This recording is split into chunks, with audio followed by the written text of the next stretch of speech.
দেখ মানে হোটেলে এসেও তোকে আমি চা করে খাওয়াচ্ছি। খাওয়া তোকে, তুই বিয়ে করেছিস, আমি কি সবকিছু কাজ করবো না? তুই বসে বসে খাবি?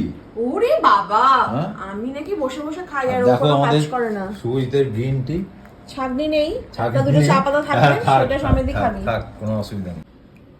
বাস 3 ড্রপ হয়ে গেছে, 4 ড্রপ দিচ্ছ তো। মাঝে সাঝে দুধ চা খেয়ে নিচ্ছি, মিথ্যে কথা নয়। কালকেও যেমন দীঘায় মানে যখন সি বিচে হাঁটছিলাম তখন ওখানে কেউ লেমন টি খেয়ে নিয়েছি একটুখানি সামান্য চিনি দিয়ে। কিন্তু সকালবেলা ঘুম থেকে উঠে সুজিদের এই চাটা মিস করতে পারি না, মানে এটা একটা আলাদাই এনার্জি দেয়। তো সাথে করে যেখানে গিয়ে আমি নিয়েও যাই। আচ্ছা, এইটা তুমি তো খাওনি গো কালকে?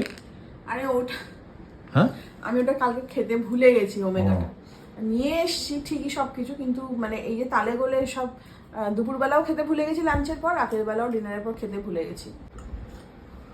সোনালি তো সবসময় তোমাদের বলে যে স্লিমিং টি খাও, আর আমি বেসিক্যালি কমেন্ট সেকশনে দেখি সবাই সোনালিদি সুজিতদার নাম্বার দাও, আমি স্লিমিং টি নেবো, আমি ঠিকানা দাও।